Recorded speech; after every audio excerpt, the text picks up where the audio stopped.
C'est Noël avec Sweet People, jeudi 19 décembre, 19h. Chaîne Télé 8, une station du réseau TVA.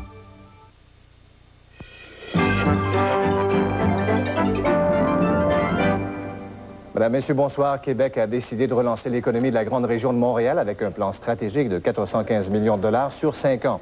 Les 3/4 de cette somme iront à une nouvelle société autonome, Innovatec Grand Montréal. Réaction mitigée des milieux financiers, patronaux et manufacturiers qui estiment que Montréal a besoin de beaucoup plus d'argent pour sa relance. À Kanawake, maintenant, le chef du conseil de banque, Joe Norton, affirme qu'il contrôle la situation et qu'il est toujours au pouvoir. Le ministre Claude Ryan refuse, quant à lui, d'endosser l'échec des négociations qui devaient mener à une entente sur l'encadrement policier de la réserve. Et pour faire face aux 3 cas de méningite, le DSC de Saint-Jérôme va procéder dès demain à la vaccination des 6400 élèves des écoles secondaires de l'endroit. À l'étranger, l'Union soviétique, l'URSS comme on la connaît, va cesser d'exister le 31 décembre prochain. Mikhail Gorbatchev et Boris Yeltsin se sont entendus là-dessus aujourd'hui. Les détails de ces manchettes à 23h à plus tard. Les valeurs du Québec selon Michel Tremblay. Les Russes au Québec. Les métiers traditionnels.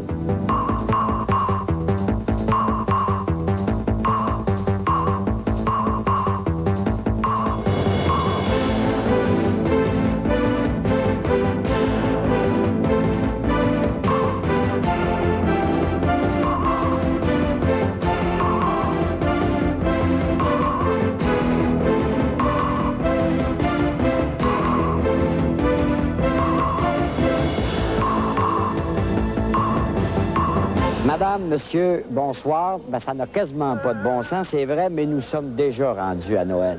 Il n'y a pas de temps de l'année, je crois, où on réalise davantage comment le temps passe vite. En tout cas, on est en mesure de constater ce qu'il a laissé de meilleur ou de pire sur une vie qui, elle, semble courir d'un arbre de Noël à l'autre. C'est pour ça, probablement, que c'est devenu, pour plusieurs personnes, un temps de repos. Ceux qui ont du travail, on est à veille de les appeler les chanceux, se donne souvent une période entre Noël et le jour de l'an. Comme d'ailleurs nous-mêmes allons le faire après cette émission jusqu'à mardi, le 7 janvier prochain. Mais que ce soit dans la chaleur des retrouvailles familiales ou sur celle des plages du Sud, pour ceux qui préparent déjà leurs valises, ou encore dans une solitude qui, c'est vrai, est plus difficile à supporter à ce temps-là, ça demeure un moment de respire, et pourquoi pas, de réflexion. En tout cas, c'est ce que nous allons, nous, tout bonnement faire de cette dernière émission de l'année. Réfléchir sur le chemin parcouru et qu'il reste à parcourir avec un grand de chez nous. Michel Tremblay nous a accordé une entrevue. Puis comme c'est le temps des traditions, nous sommes allés découvrir celle d'une communauté de chez nous, très discrète mais très tenace, les Russes du Québec. Et pour nous convaincre que le temps, le grand vainqueur du match de la vie, ne réussit pas à tout balayer, un reportage sur des métiers traditionnels. À tout de suite.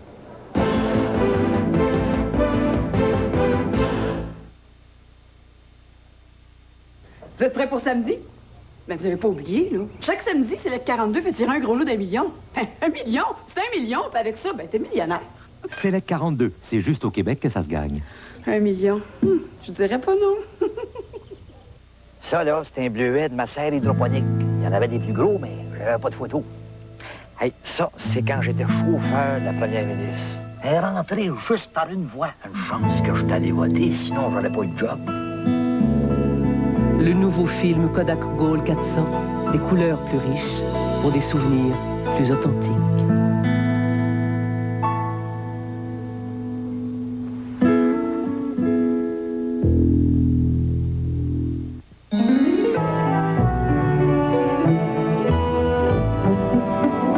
Pendant le temps des fêtes, faites comme nous. Donnez aux œuvres de charité de votre région.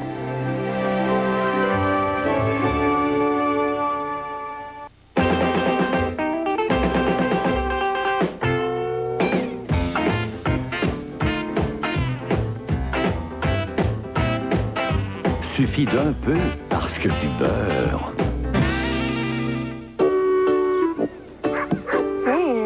Tu manges pas ton fromage? Ben non, c'est trop bon. Hein? Tu sais, je le mange tout de suite. C'est sûr qu'il va plus m'en rester après. Pas boulot. Du fromage, s'il vous plaît. Le trio. Mais qu'est-ce que vous attendez? C'est le 42 a fait un gros lot d'1 million chaque semaine. Mais 1 million, c'est 1 million, puis c'est tout ce que ça prend pour être millionnaire, hein? C'est le 42. C'est juste au Québec que ça se gagne. 1 million, je dirais pas non. Les paris qui se faisaient là-dedans n'étaient pas toujours faits par des gens qui avaient une lucidité complète de ce qu'ils faisaient. Sale de la Ta gueule, Bono! Sinon, on va te la casser! Cependant, il y avait des barbecues qui étaient assez bien truqués.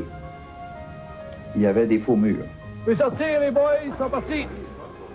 Ils ont mis le cadenas de l'armoire à balai, on se les fera pas voler.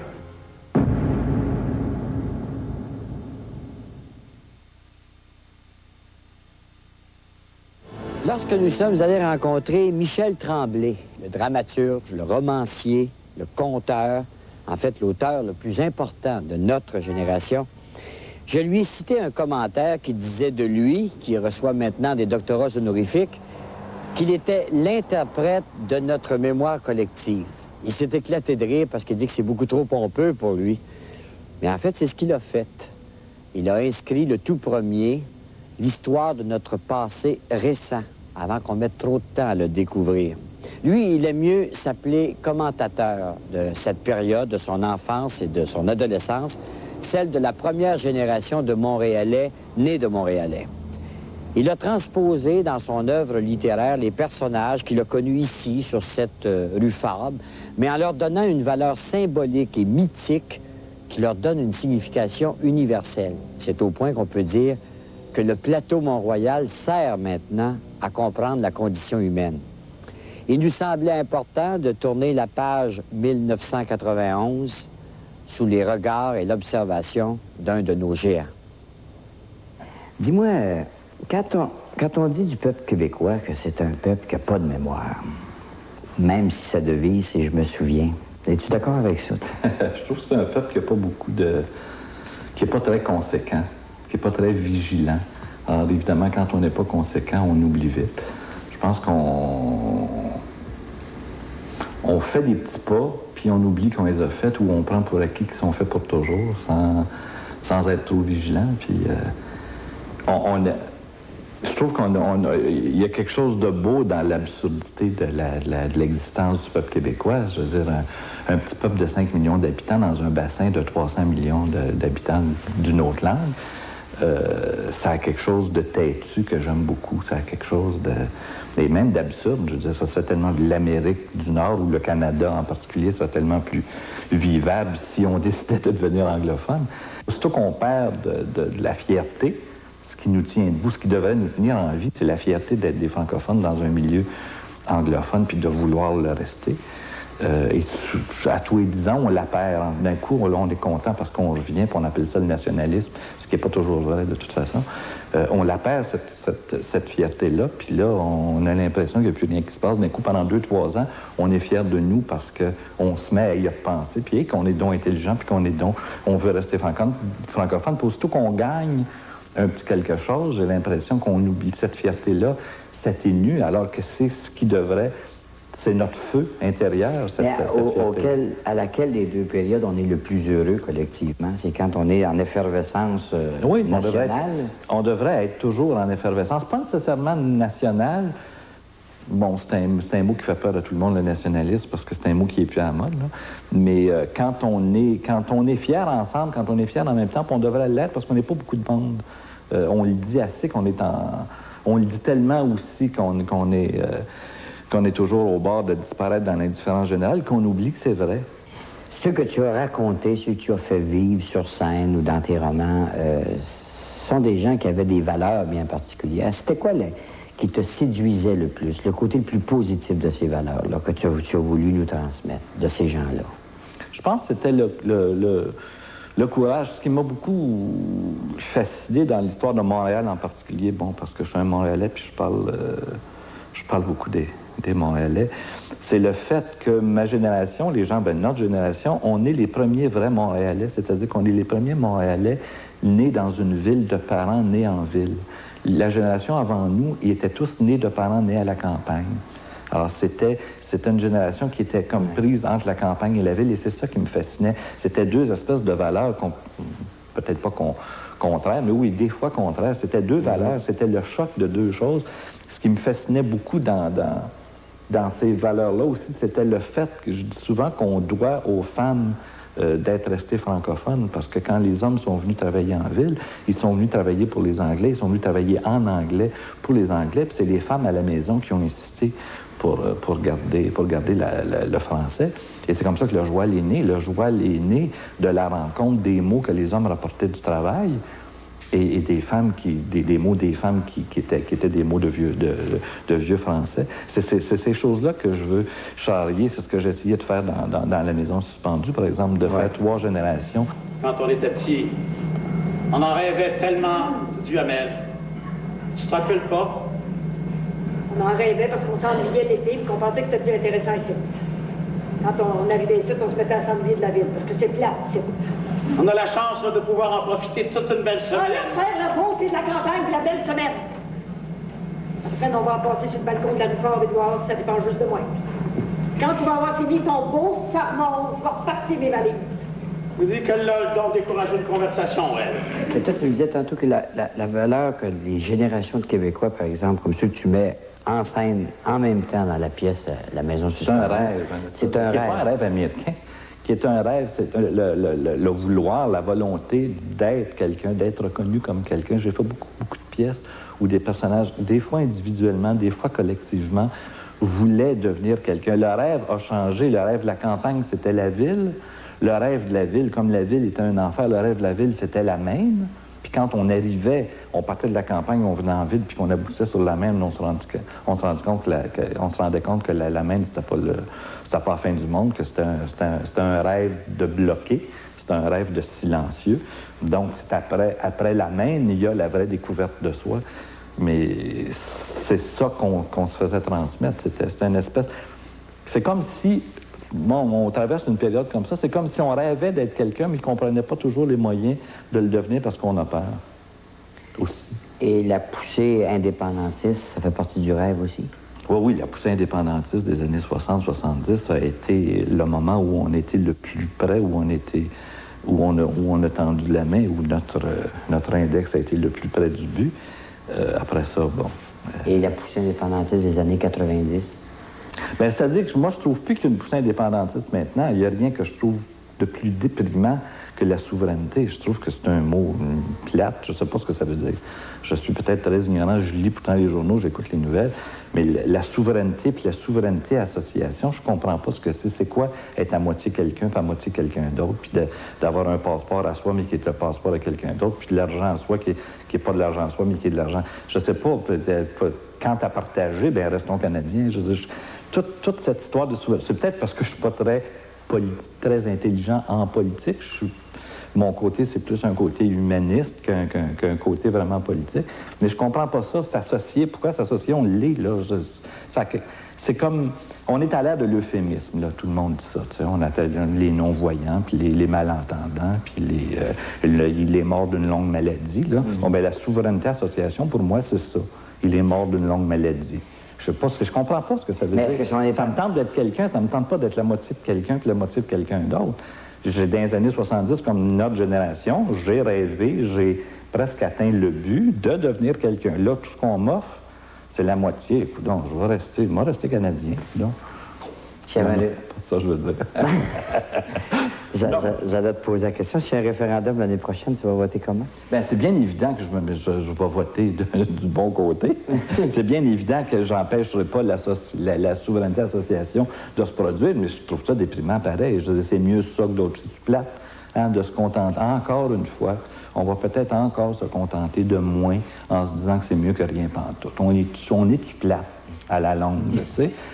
On dit oui, d'un coup, on dit on va me contenter de moi. On est né pour un petit pain. Là, je suis né pour un pain cousin. Ouais. Tu sais, l'auto-pitié, le lien qu'on fait donc pitié. Je m'en suis beaucoup servi dans mes pièces de ça pour le dénoncer, pour qu'on se dise ensemble, bon, si on prend toi toujours ta Marie-Lou, c'est un exemple parfait de gens qui veulent faire pitié plutôt que de faire quelque chose, mais qui finissent par se suicider. Là. Bon, ça va quand même assez loin dans l'autodestruction. Mais il faudrait apprendre à se servir de nos défauts pour faire quelque chose de positif avec. Eh oui, c'est toujours de ta faute. Toute la marde qui nous tombe sur la tête, c'est toujours de ma faute. Oui, toujours. Jamais de la tienne. C'est toujours de ta maudite faute, toujours. Mais j'ai beau tout essayer pour nous en sortir, on se retrouve toujours un peu plus bas. Ben, si t'essayes toujours comme avec le pot de beurre depuis notre crunchy, ça peut bien pas marcher. On peut bien être dans marde jusqu'au cou. J'ai mis le pied dans la marde quand je t'ai dit oui, mais avant de mourir, dedans, m'a dire non, ben des fois, Léopold. Tu restes assis ici à te conter des histoires sur ton méchant papa qui t'a rendu malheureuse. Reviens-en un peu. C'est vrai qu'il nous a rendus malheureux? Ben oui, c'est vrai. Mais il faut que t'en reviennes un jour. Tu restes foiré ici à remocher tous ses gestes, toutes ses paroles, pas essayer de faire pitié. Tu fais pas pitié pantoute, Manon. Y a-t-il de cette époque-là que tu as mis sur scène, que tu as décrit dans tes romans, des valeurs de cette époque-là qui n'existent plus aujourd'hui puis que tu regrettes? Comme je ne suis pas un traditionnaliste, je n'ai pas tendance à m'ennuyer de choses qui n'existent plus. Bon, il y a tout le côté catholique, évidemment, qui est complètement disparu. Mais c'est normal, je ne peux pas trouver que c'est dommage, parce que c'est normal que dans un pays, que c'est un peu... Tu sais qu'on est un des seuls pays au monde à s'être débarrassé de la religion catholique pendant un temps, en tout cas, sans verser le sang. C'est une religion qui nous intéressait plus, on l'a oublié du jour au lendemain. C'est assez étonnant. Ça aussi, les étrangers sont très étonnés de voir à quel point ça n'a pas été un problème. On était tannés, on trouvait qu'ils nous avaient énervés assez longtemps. On a oublié que ça existait. Ça a fait disparaître des traditions. Mais ça... Il faut se dire aussi que dans une société comme la société nord-américaine, on est toujours à la remorque du gros monstre au sud, où les traditions changent rapidement. Quand on pense, par exemple, c'est un exemple commercial, mais c'est un exemple très, très, très évident, très probant, quand on pense que c'est la compagnie Coca-Cola qui a inventé le Père Noël, que jusque dans les années 30, l'image du Père Noël, c'est Coke qui a mis des culottes à Santa Claus. Jusque dans les années 30, même ici, c'était Saint-Nicolas, c'était un saint. C'était Santa Claus en anglais, il était encore Santa Claus, mais c'était pas le Père Noël. Même le Père Noël en France, il y avait une robe, c'était Saint-Nicolas qui se promenait. Et une personne, je veux dire, quelqu'un de la publicité, c'est incroyable les traditions, à quoi ça tient. Quelqu'un de la publicité dans les années 30 de Coca-Cola a décidé de mettre des culottes au Père Noël et il a tué une tradition de quelques centaines d'années. Y a-tu des traditions de l'époque des fêtes que tu aimais particulièrement, toi? Oh oui, parce que j'étais enfant. L'arbre de Noël, la crèche, bien sûr. Mon frère, qui a 10 ans de plus que moi, qui a donc 59 maintenant, a gardé la crèche de mes parents. Il y a encore la crèche chez lui qu'on avait quand on était enfant. Mais ça, c'est de la nostalgie. C'est pas tellement... Pour moi, en tout cas, c'est pas tellement la crèche elle-même que tout ce que ça représente dont je m'ennuie. On s'ennuie toujours de son enfance quand elle a été heureuse. Sinon, à part ces affaires physiques-là, je trouve pas que j'ai beaucoup changé. Moi, les traditions de Noël étant plus humaines, j'essaye de passer des Noëls et des jours de l'an humains parce que comme je suis plus catholique ou que je ne l'ai jamais vraiment été profondément, comme je n'ai jamais vraiment été croyant, c'est très difficile de s'ennuyer de quelque chose de religieux contre lequel on s'est battu. C'est bien évident. Mais ça ne me rend pas malheureux. Je trouve pas ça épouvantable que ces traditions-là soient disparues. Moi. Il va continuer à écrire. Il y a une nouvelle pièce de lui, d'ailleurs, qui va prendre l'affiche à Montréal en juin prochain. Le mois même où Michel atteindra 50 ans. Il dit qu'il ne les sent pas, mais en même temps n'aime pas ce que la société charrie comme concept autour des caps de la quarantaine et de la cinquantaine. Moi, je ne m'inquiète aucunement pour lui, d'autant plus que l'an prochain, le référendum risque de rajeunir bien du monde. Mais entre vous et moi et le poêle à bois, que l'auteur des Belles-Sœurs atteigne 50 ans, ça vous donne pas un coup de vieux à vous aussi?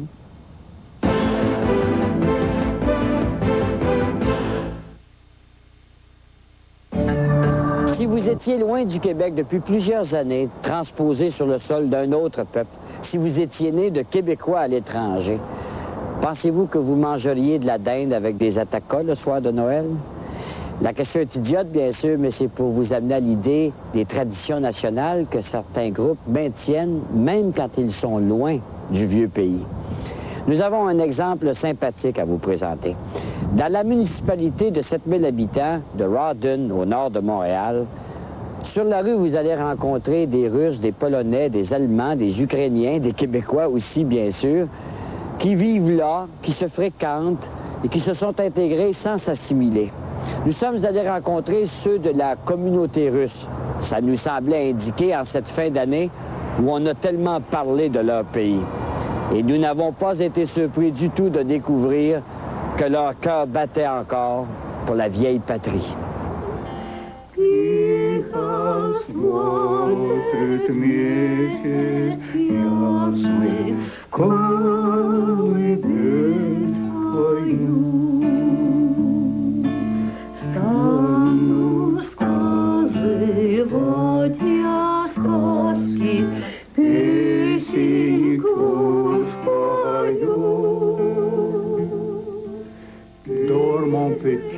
Tu vas devenir grand, tu vas devenir fort, tu vas devenir un bon cosaque.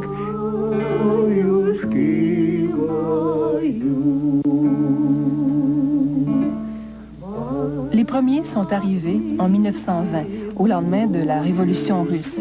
Ils ont laissé derrière eux le Russie natale et le dernier tsar assassiné, Nicolas II. Les Russes ont fui le communisme qui se répandait partout et ce pays devenu l'Union soviétique.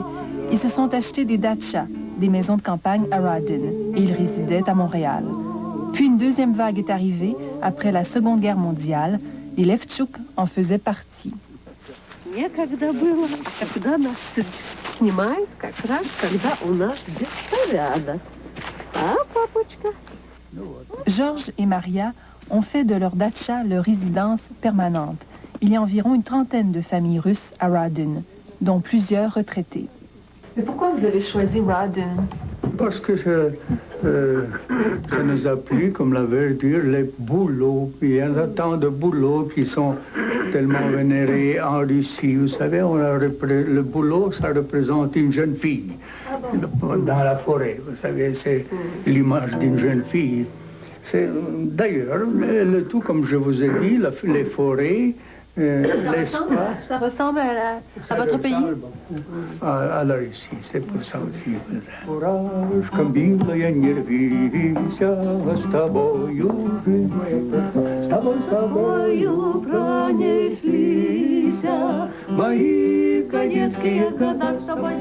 La maison des Levtchouk, c'est un petit musée.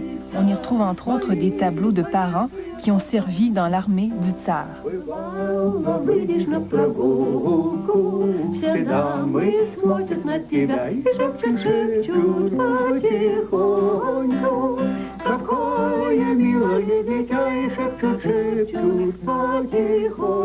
Le folklore russe, c'est la nature. On chante les arbres, les fleurs, les rivières. Et c'est un peuple qui a toujours vécu en harmonie avec la nature et qui a toujours été très, très près. Vladimir Boldyrev vit dans cette grande maison d'inspiration russe avec son épouse d'origine polonaise, Marouchka. Il est enseignant, elle fait de la faïence. Est-ce que les Russes s'intègrent bien à la population? Est-ce que vous êtes bien intégrés? Oui, oui. Tous les groupes multiethniques ici se sont toujours bien intégrés. Tout le monde a raison, il n'y a jamais eu de problème. Peut-être en partie que c'est peut-être un village qui a toujours été cosmopolite. Radin, ce n'est pas un village à majorité canadien-français, comme la plupart des villages du coin. C'est un village qui a été fondé par les Irlandais, et de ce fait, il y a toujours eu une communauté anglophone et francophone qui a toujours vécu en harmonie. Après ça, bon, il y a eu différents groupes, d'autres groupes ethniques qui se sont rajoutés. Il y a eu des Russes, des Polonais, une très grande colonie polonaise actuellement à Radin. Il y a eu des Hongrois, il y a des Allemands. Comment vous expliquez que ce regroupement de nationalités ici à Radin? Oh, les Polonais, ça? Vous êtes Polonais? Oui, les Polonais, je sais qu'on a trouvé que ça nous ressemble. La place où nous on habitait, où on restait en Pologne. Et bien sûr, ça suffit qu'il y a 2-3 familles qui achètent, qui s'établissent ici, et qu'à ce moment-là, tout le monde suit.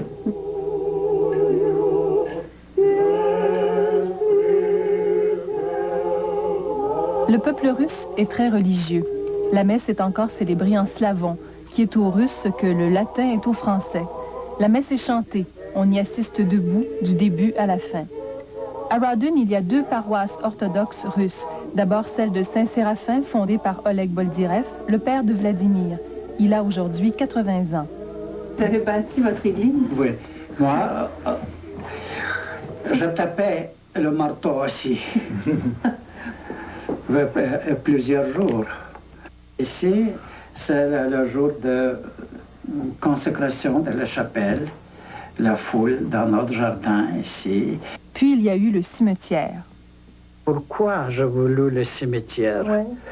Parce que en France, où j'étais, à Paris, à côté de Paris, il y avait une très jolie cimetière russe qui m'a donné l'idée que pourquoi ne pas commencer à la même manière, joli cimetière avec chapelle, fleurissant des arbres, de fleurs. C'est pas le seul cimetière orthodoxe russe. C'est une seule. Jusqu'à ce qu'un beau prince vienne l'embrasser, la princesse demeurera la belle au bois dormant.